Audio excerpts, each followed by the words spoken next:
स्वयंसेवक संघर बालेश्वर विभाग प्रचार प्रमुख। युवा सम्मेलन अनुष्ठित होती तार आभिमुख्य ये जो सम्मेलनी अनुष्ठित आज है तार आभिमुख्य होची जो आत्मविस्मृति भारतवर्षर युव समाज आज हो भारतर गौरवशाली परंपरा तार जो अतीत अति महान थिला ताकू पुणी आउ थे पुनर्जीवित करने युवक मान मन पकड़ाई यही जो प्रोग्राम माध्यम आम सारा भारतवर्ष संघ शताब्दीर 100 वर्ष पूर्ति उपलक्षे युवक मान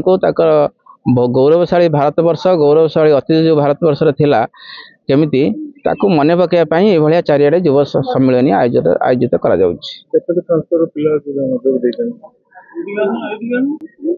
एटा 4टा खंड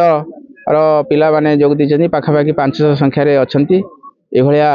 आगामी दिन में आहरी सम्मेलन करूँ प्रत्येक लोक पाखक जीवु आगामी आमर जो अच्छी गृह संपर्क प्रत्येक गृह को आम जो युवक मानक नहीं प्रत्येक गृह संपर्क मध्यम आम भारतवर्षर गौरव भारतवर्षर आगामी दिन केमी भारत विश्व में प्रतिष्ठा हो पार भारतवर्ष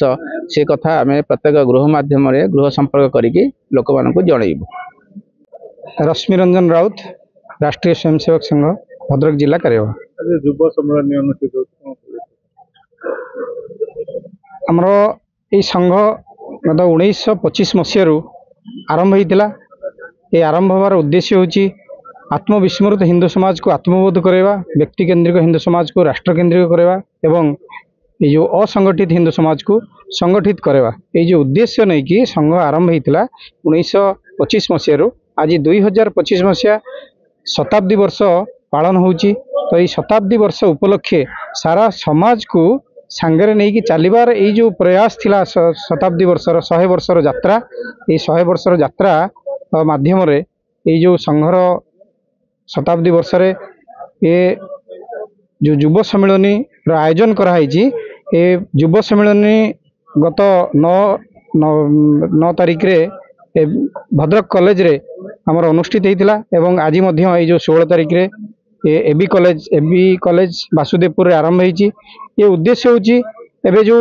सारा भारत वर्ष युव समाज देश बोली कहुची सारा विश्व कहूँ ये युवक मानकर भूमिका ये राष्ट्र उन्नति पाई निहाती आवश्यक आमर से युवक समाज जमती भाव में एबे विपथगामी हबार लगी भीतर एक वार्ता पहुँचाई भीतर एक संस्कार निर्माण करने संघ ये शताब्दी वर्ष युव सम्मेलन आयोजन करिछि युवक मानकर